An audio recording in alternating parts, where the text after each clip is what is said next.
Kayaknya memang lebih enak deh kalau setiap minggu kita bisa beribadah di banyak gereja. Sehingga kita merasa nyaman dan kita nggak perlu terkoneksi dengan orang lain yang membuat dan seringkali menjadi masalah terbesar dalam hidup kita. Kenapa sih orang susah berkomitmen dalam satu gereja lokal, dan apa penyebabnya, serta apa sih sebenarnya yang harusnya terjadi dalam kehidupan seorang Kristen yang memiliki gereja lokal? Mari kita belajar bersama dengan hambanya Pendeta Wahyu Pramudia. Iya, selamat malam Bu Susan dan selamat malam rekan-rekan yang akan menyaksikan tayangan ini secara live atau nanti rekamannya yang ada di YouTube. Hari ini saudara-saudara saya akan membahas tentang mengapa sulit untuk berkomitmen pada satu gereja lokal. Nah, percakapan ini menjadi penting mengingat selama 2 tahun kurang lebih di dalam masa pandemi, kita memang tidak bisa pergi ke gereja secara fisik. Semua gereja menggunakan media online. Ini mempermudah kita ketika kehadiran fisik tidak memungkinkan kita bisa mengikuti ibadah secara online. Sebuah hal yang baik. Tetapi di sisi yang lain, fenomena 2 tahun masa pandemi ini juga mengubah perilaku orang, perilaku bergerejanya. Di masa-masa awal pandemi, banyak orang berkata kepada saya begini, Pak, kalau hari Minggu tidak ada aktivitas, tidak ada kegiatan karena pandemi, mau keluar juga masih takut, saya ikut ibadah di beberapa gereja.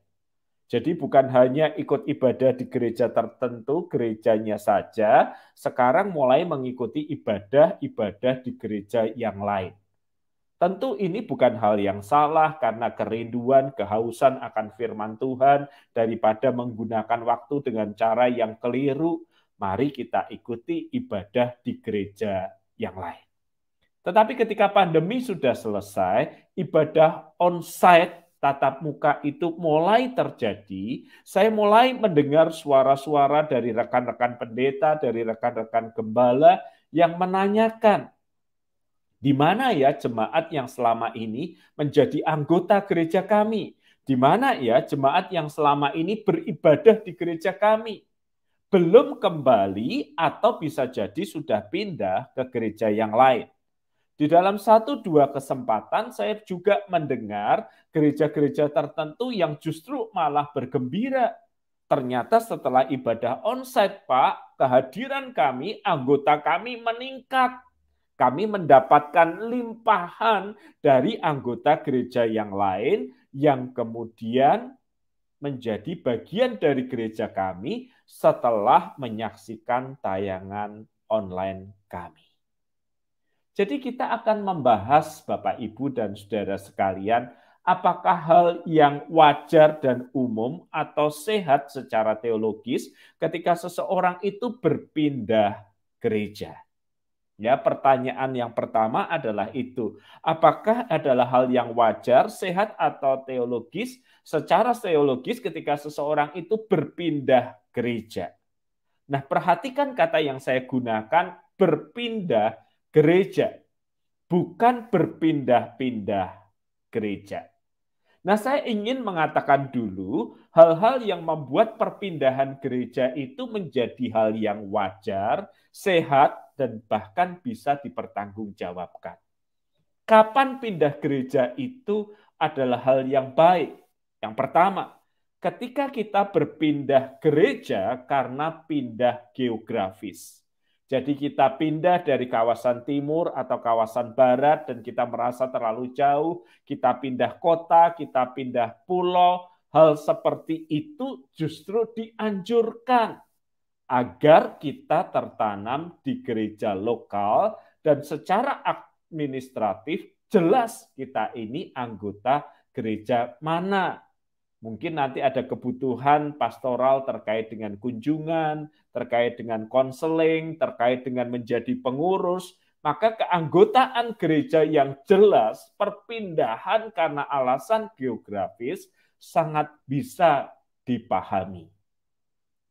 Yang kedua, Bapak, Ibu, dan Saudara sekalian, kapan pindah gereja itu menjadi sesuatu hal yang tepat dan bahkan sehat untuk dilakukan. Jika yang pertama adalah faktor geografis, maka yang kedua adalah faktor teologis. Maksud saya adalah seiring perjalanan kita itu makin mengenal kekristenan itu beragam, bukan hanya satu macam. Berbagai denominasi gereja ada, dan kita mulai menempatkan diri kita dengan denominasi yang menurut kita cocok dengan diri pribadi, pengalaman, preferensi pribadi kita. Itu hal yang wajar. Jika kita merasa cocok dengan corak ibadah tertentu, sedangkan gereja kita berbeda, dan mengubah itu menjadi hal yang mengingkari DNA gereja asal kita, maka tidak apa-apa untuk berpindah pada gereja yang corak ibadahnya lebih bisa kita hayati. Barangkali juga ada penghayatan teologis tertentu. Orang berkata, Pak, bagi saya gereja mesti menjadi berkat bagi sesamanya. Saya nggak bisa ngerti dengan gereja yang asik dengan dirinya sendiri. Maka kita mencari gereja yang punya banyak karya layanan sosial dan itu cocok dengan penghayatan iman kita. Maka alasan itu masih bisa diterima. Alasan yang ketiga kapan berpindah gereja masih bisa diterima adalah menyangkut soal relasi yang tidak pernah tuntas. Bukan yang tidak pernah diselesaikan, bukan yang didiamkan, barangkali ada konflik sudah mencoba untuk ditemukan, tetapi somehow tidak tuntas di situ selesainya. Kita bukan sosok yang emosional, yang begitu konflik langsung pindah, yang begitu konflik langsung pergi, tetapi kita merasa setelah 1 tahun, 2 tahun sejak konflik itu, kok ada sesuatu yang masih mengganjal, belum tuntas. Barangkali saatnya itu kita mempertimbangkan dengan kepala yang dingin untuk berpindah gereja. Jadi saya ingin memulai percakapan ini dengan mengatakan ada 3 alasan kapan berpindah gereja itu adalah sesuatu hal yang bisa dipertanggungjawabkan. Berpindah bukan berpindah-pindah. Faktor yang pertama adalah faktor geografis. Faktor yang kedua adalah faktor kesesuaian ajaran dengan penghayatan iman kita pribadi. Dan faktor yang ketiga adalah soal relasi. Jika sebuah konflik sudah melewati tahunan, tetap belum ada yang tuntas, tetap ada yang masih mengganjal, maka barangkali adalah langkah yang tepat untuk berpindah ke gereja yang lain. Nah, jelas saya tidak melarang Bapak, Ibu, dan Saudara berpindah gereja sepanjang alasannya tepat dan bisa dipertanggungjawabkan. Tapi juga ada fenomena yang lain Bapak Ibu yang tak kalah menariknya pada saat ini. Dan ini adalah hal yang salah atau hal yang keliru. Ketika orang bukan hanya berpindah, tetapi berpindah-pindah gereja demi memuaskan keinginannya. Jadi ada orang yang merasa, orang Kristen yang merasa pada tingkat tertentu dalam perjalanannya, dia merasa bahwa tiap kali saya gereja, saya harus mendapatkan sesuatu. Fokusnya adalah diri sendiri. Kalau dalam pertumbuhan manusia, barangkali ini kategorinya masih bayi. Ketika dia merasa haus, dia nangis. Ketika dia merasa lapar, dia nangis. Dia menarik atensi orang untuk memperhatikan, untuk merawat dirinya. Kalau secara spiritual barangkali ini yang bisa disebut sebagai bayi rohani. Kita disebut bayi rohani ketika kita menjadikan diri kita, kebutuhan kita sebagai pusat dari kehidupan rohani kita. Khotbahnya nggak enak nih, saya pindah ke sono. Sono khotbahnya minggu ini enak nih, nggak enak saya pindah ke gereja yang lain. Saya cocok khotbahnya, tapi saya nggak cocok musiknya. Lagunya nggak ngangkat nih, saya geser ke tempat yang lain. Semua tentang dirinya, semua tentang kepuasan dirinya, semua bicara tentang apa yang saya dapatkan. Dan yang seperti ini menjadi ciri atau tanda kehidupan rohani yang masih berada pada tahap awal atau tahap bayi rohani. Ketika dia bergereja, pikirannya hanyalah apa yang saya dapatkan, saya suka, saya bertahan, saya tidak suka, saya pindah. Ujungnya adalah saya. Orang-orang seperti ini tentu sulit diharapkan untuk berkomitmen. Karena gereja tidak pernah dihadirkan Tuhan untuk memuaskan kehidupan umatnya. Gereja adalah sebuah persekutuan di mana Tuhan ingin membentuk orang-orang percaya yang masih berada di dalam proses pengudusan ini, supaya genap apa yang dikatakan Alkitab, besi menajamkan besi, manusia menajamkan sesamanya. Dan di dalam hidup berkomunitas itulah kita tidak layak hanya bertanya apa yang saya dapatkan, tetapi pertanyaannya adalah lewat komunitas orang percaya ini, lewat gereja ini, Tuhan hendak membentuk apa dari hidup saya.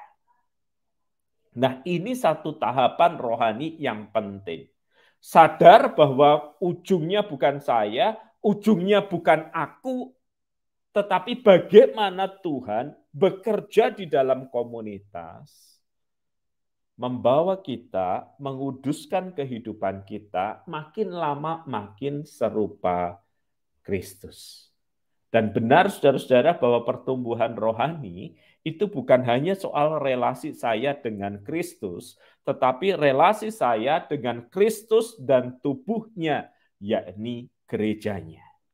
Tidak mungkin saya mengatakan saya mengasihi Kristus sebagai kepala, tetapi saya membenci tubuhnya, yaitu gerejanya. Nah, kita tahu bahwa secara teologis ada gereja yang tidak kelihatan, yang berada di dalam sepanjang abad dan tempat. Seperti ketika kita mengakukan pengakuan iman di gereja tertentu, bersama dengan gereja di segala abad dan tempat, kita menghisapkan diri kita dalam satu persekutuan yang lebih besar sepanjang zaman, dan itu tidak terlihat. Tetapi juga Bapak, Ibu, dan saudara sekalian, kita juga melihat ada cukup banyak gereja lokal. Nah, lewat gereja lokal yang terlihat itu, Tuhan membentuk kehidupan kita di sana.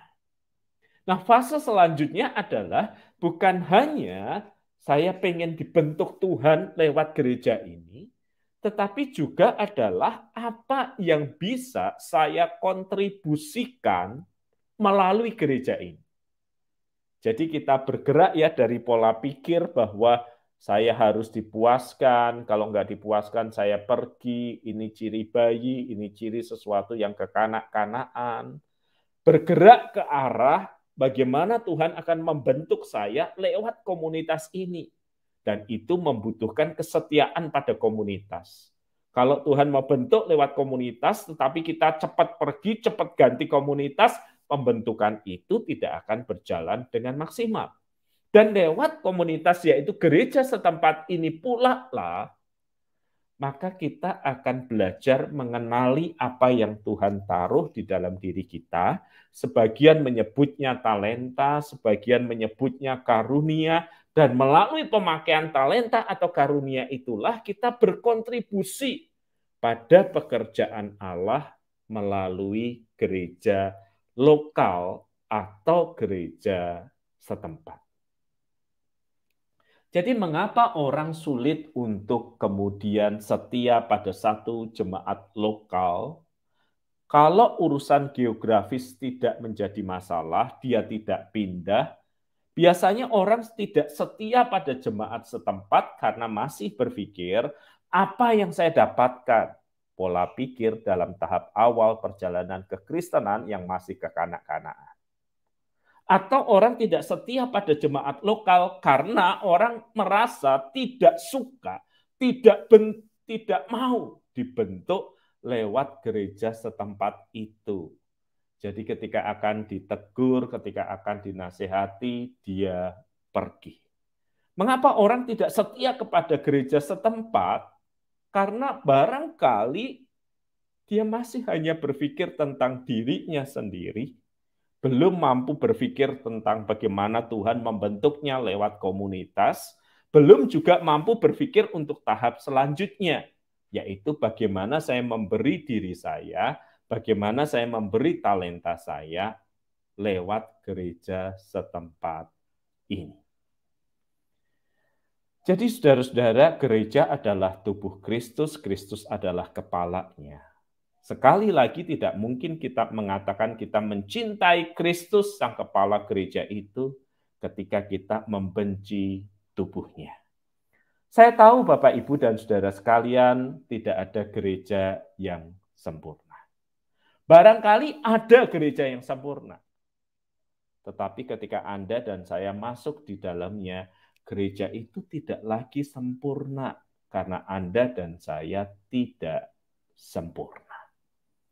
Jadi daripada berpindah-pindah gereja, maka pikirkanlah menjadi satu bagian dari jemaat lokal yang secara teologis Anda cocok, yang secara corak ibadah Anda bisa menghayati, yang Anda menemukan di situ Anda dimuridkan dan dibentuk untuk melayani. 1-2 kali berpindah mencari gereja yang cocok, itu wajar. Tapi terus-menerus berpindah karena berpusat pada diri sendiri, karena menolak pembentukan Tuhan, maka itu adalah hal yang tidak seharusnya untuk terjadi. Nah, saya berhenti pada bagian ini dulu, Bu Susan. Silahkan saya dibantu untuk menjawab barangkali pertanyaan-pertanyaan yang sudah ada, yang kita bisa percakapkan terkait dengan tema kita pada malam hari ini. Silahkan, Bu. Iya, terima kasih Pendeta Wahyu. Wah, luar biasa sekali ya. Ternyata ada faktor-faktor memang yang sudah sangat jelas untuk kita semua mengerti pada malam hari ini bahwa memang tidak ada hal yang tidak dibenarkan ketika kita pindah-pindah, tapi ada hal yang juga bisa dibenarkan kalau memang kasus tertentu kita harus berpindah gereja. Tapi Pak, ada yang bertanya seperti ini. Apakah terdaftar dalam menjadi salah satu dalam keanggotaan gereja itu adalah keharusan? Iya. Terima kasih. Ini pertanyaan yang menarik gitu ya. Saya ingin menjawab pertanyaan apakah terdaftar sebagai anggota gereja adalah sebuah keharusan? Pertama, saya ingin mengatakan tidak mungkin kita mengasihi Kristus sang kepala gereja ketika kita membenci tubuhnya. Kedua, selama kita hidup di dalam dunia ini, gereja adalah organisasi, walaupun kita mengatakan dia organisme sebuah kehidupan. Tetapi ketika berurusan dengan urusan-urusan manusiawi, kelahiran, pernikahan, kematian, maka jelas kita membutuhkan tatanan organisasi tertentu. Dan oleh karena itu, kejelasan di mana kita menjadi anggota akan memastikan kita untuk mendapatkan pelayanan-pelayanan itu. Kadang terjadi, Bu Susan, ya, dari pengalaman saya adalah orang yang tercatat di 2 atau 3 anggota gereja. Jadi administrasi dirinya nggak rapi. Ketika dia meninggal, ada 3 peti datang ke rumahnya. Nah, ini kan sesuatu hal yang menurut saya tidak layak atau tidak pantas, karena semestinya peti-peti itu bisa digunakan untuk yang lain gitu ya. Karena gereja yang mengirim juga tidak tahu kalau dia ternyata menjadi anggota di gereja-gereja yang lain. Nah, kadang-kadang saya juga menjumpai orang itu menjadi anggota di banyak gereja, tujuannya apa? Ya kalau tujuannya ingin memperkaya pemahaman firman begitu ya oke ya. Tetapi kadang-kadang ada orang yang memanfaatkan keanggotaan gereja yang banyak ini untuk keuntungan pribadi.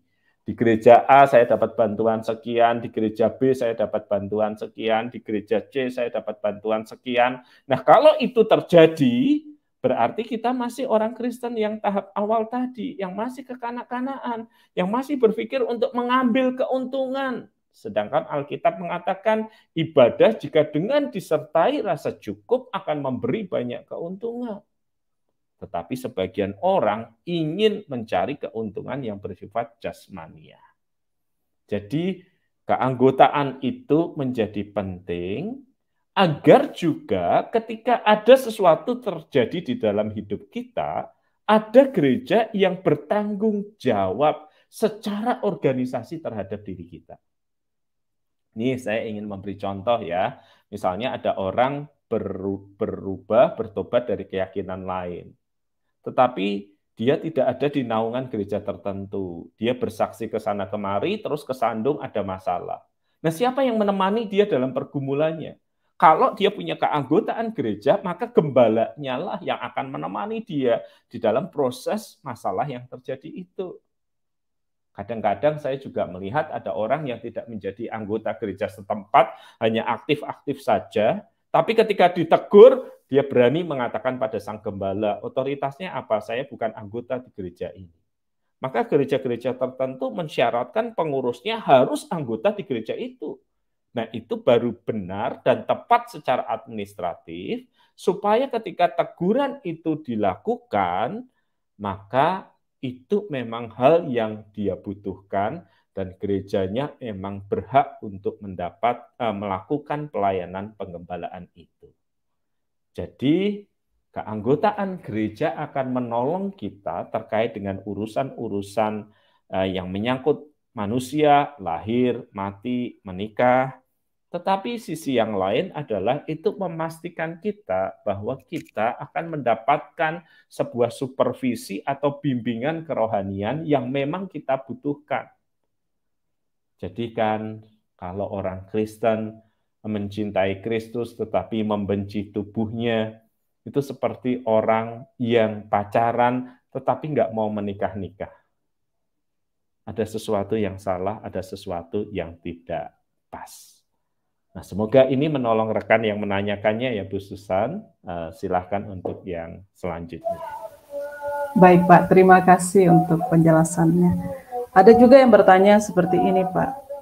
Kalau seandainya bergereja di tempat lain, tetapi dia menjadi anggota gereja, menjadi yang seperti tadi terdaftar di gereja lain, tapi dalam geografis masih satu daerah.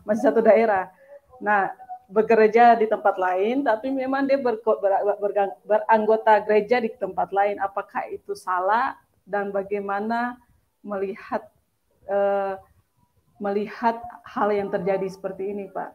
Ya, misalnya begini ya, misalnya A itu ada di Jakarta keanggotaan aslinya, tetapi pekerjaannya di Surabaya nih. Dan dia lebih sering di Surabaya atau PP, tetapi cukup banyak waktunya di Surabaya, bahkan beribadahnya di Surabaya. Maka kadang-kadang ada hal yang menarik yang dilakukan oleh gereja-gereja di luar daerah Jawa ini.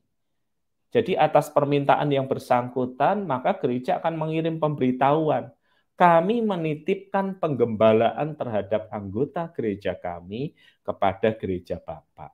Dan ini jelas ya, sifatnya titipan, tidak harus pindah keanggotaan. Kalau pindah keanggotaan kan berbeda lagi prosesnya.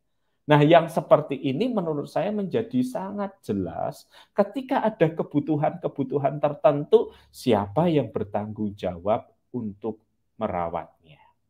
Ya, jadi ada kasus-kasus di mana orang Kristen tidak menjadi bagian dari gereja tertentu, misalnya taruhlah contoh yang paling ekstrim ketika dia meninggal, anaknya bingung, ini minta tolong gereja mana nih?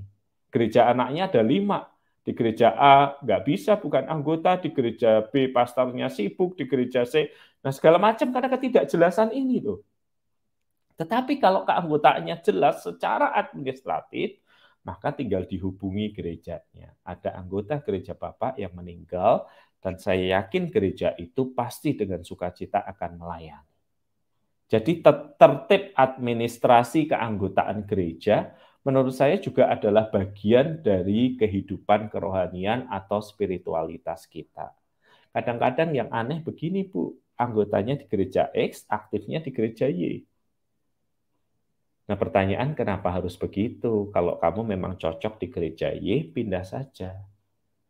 Supaya apa? Supaya tertib administrasi, supaya jelas gereja mana yang akan memberikan supervisi bagi perjalanan kerohanian kita. Yang bisa menegur, mengingatkan, yang menjadi tempat di mana semua talenta dan bakat kita akan kita persembahkan kepada Tuhan.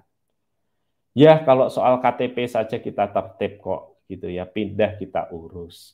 Mengapa soal gereja kita menjadi tidak tertib, merasa tidak penting, padahal kita nanti mungkin akan merasakan banyak eksesnya dengan ketidaktertiban keanggotaan itu. Ya, semoga menolong rekan-rekan ya. Iya. Baik, terima kasih Pak. Ini ada yang bertanya dari YouTube. Ibu atau Saudari Teresia Ringo. Sorry kalau ada salah mengucapkan. Saya mau bertanya Pak Pendeta, biasanya kita dibaptis ulang supaya masuk menjadi jemaat baru di gereja yang baru. Apakah hal itu benar, Pak? Bukankah kita baptis hanya sekali? Monggo Pak bisa langsung dijawab. Ini pertanyaan menarik karena seringkali terjadi. Kita mengakui bahwa hanya ada satu gereja Tuhan Yesus Kristus. Dan Kristus berdoa supaya mereka semua menjadi satu. Tetapi kita juga tahu tiap denominasi gereja itu kadang ada pride-nya, ada kebanggaannya sendiri. Ada gereja yang mengatakan, enggak, cara baptis seperti itu enggak berlaku di gereja kami. Lalu kemudian melakukan pembaptisan ulang. Nah, yang ingin saya katakan secara teologis adalah, apakah kita cukup punya keluasan hati untuk mengakui tradisi yang berbeda dengan kita? Toh baptisnya memenuhi syarat di dalam nama Bapa, Anak, dan Roh Kudus. Bapa, Putra, dan Roh Kudus. Nah, disinilah ujian bagi keluasan hati tiap denominasi atau tiap gereja. Saya masih bisa memahami seperti gereja saya ketika orang masuk dari gereja yang lain, maka harus mengikuti katekisasi atau pendidikan yang bersifat khusus sesuai dengan ajaran gereja, itu wajar. Tetapi gereja kami tidak melakukan pembaptisan ulang. Karena kami menghargai tradisi yang dihidupi dan dihayati gereja yang lain, kami cukup membuka tangan kami untuk itu. Yang kadang menyedihkan adalah sudah dibaptis dengan cara tertentu, taruhlah selam di gereja X, ke gereja Y yang juga selam pun itu tidak diakui. Kenapa? Karena kadang-kadang mungkin ada perbedaan persepsi tentang selamnya harus cara seperti apa. Yang kedua ada kerancuan teologis. Seolah-olah baptisan itu adalah tanda keanggotaan dengan gereja setempat. Enggak. Baptisan itu adalah tanda keanggotaan dalam tanda kutip dengan gereja yang universal, gereja yang segala abad dan tempat itu. Perpindahan ke gereja setempat yang lain, ke gereja yang lokal yang lain, itu enggak harus dipahami sebagai perpindahan dari gereja yang salah ke gereja yang benar. Enggak.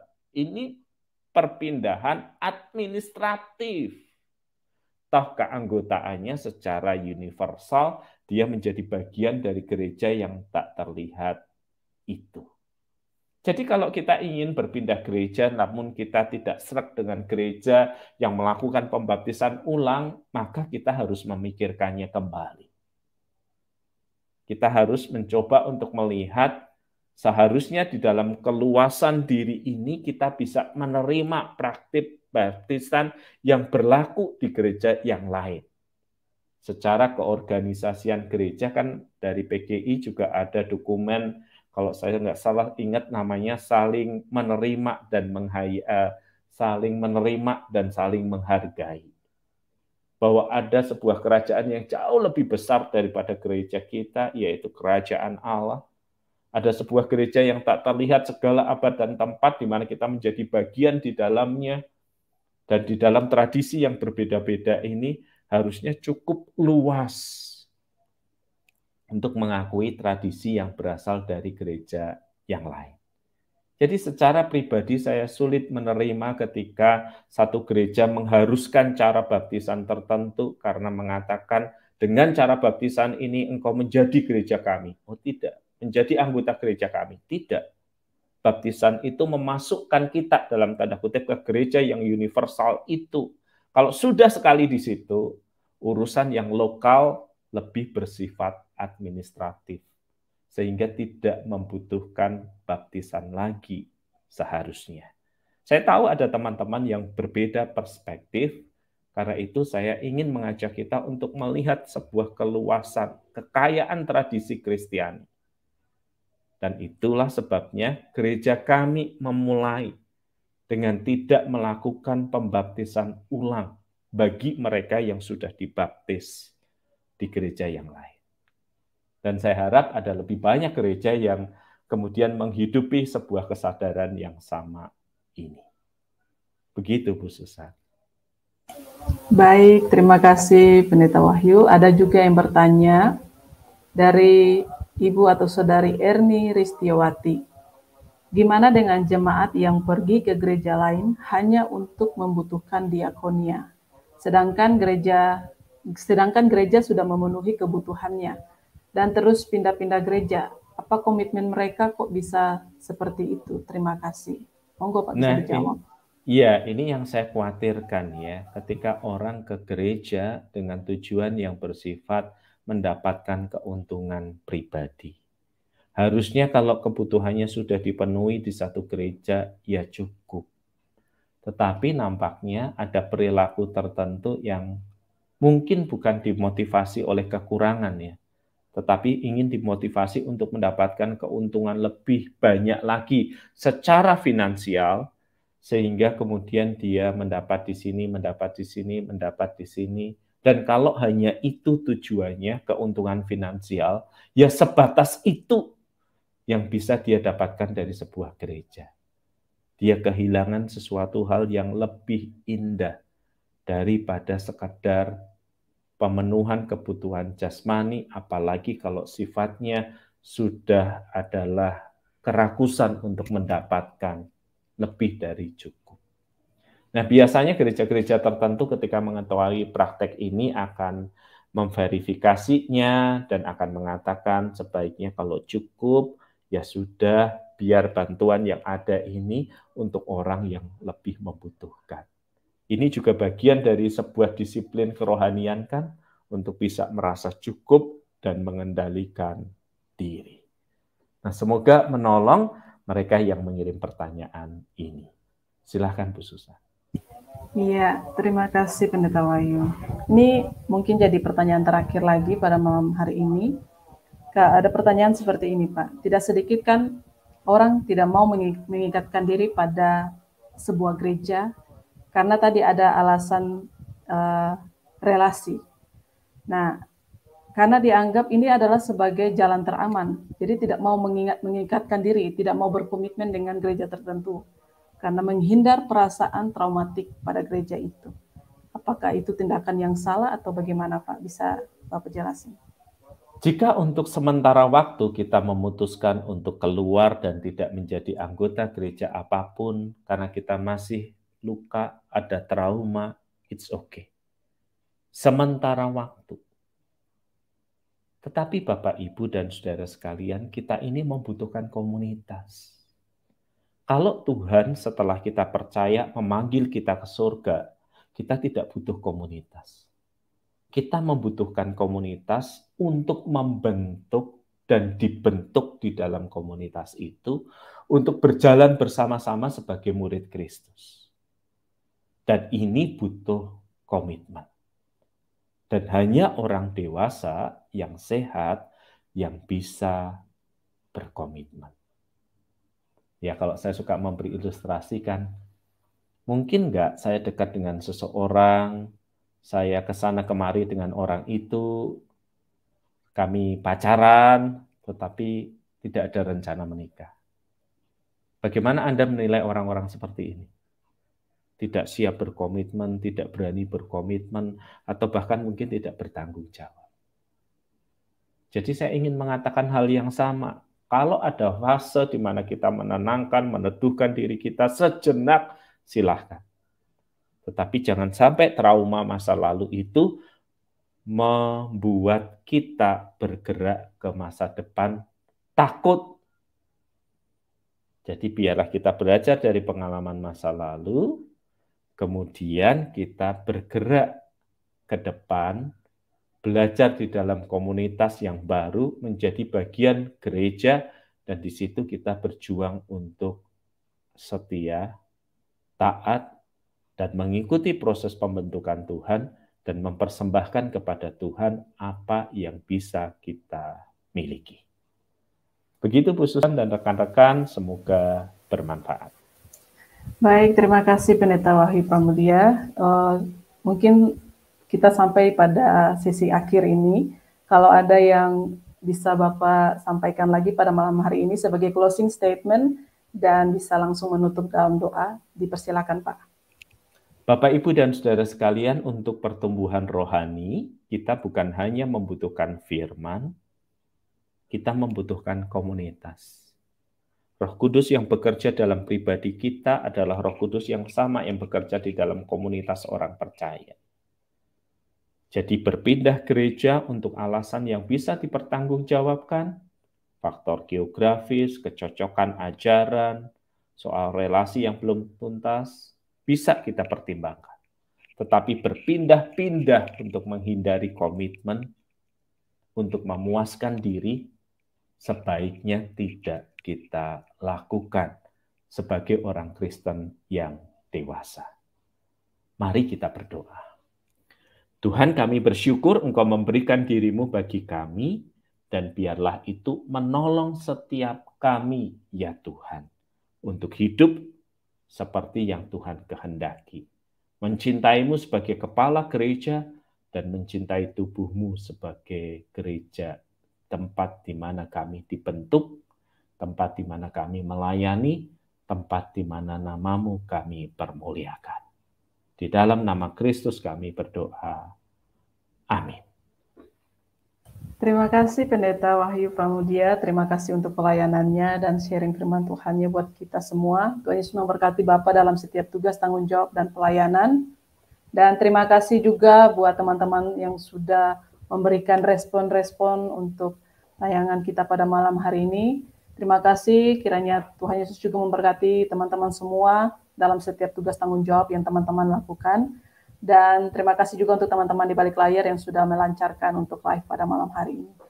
Teman-teman, besok hari kita akan bertemu lagi di jam 7 malam. Kita akan kembali belajar kebenaran firman Tuhan. Kami berharap teman-teman juga bisa bergabung bersama dengan Bara Digital Ministry. Kita akan belajar banyak hal dalam kebenaran firman Tuhan. Akhir kata, saya Susana Tuperisa, Pendeta Wahyu Pramudia, bersama dengan tim Bara Digital Ministry, mengucapkan selamat malam dan Tuhan Yesus memberkati kita semua.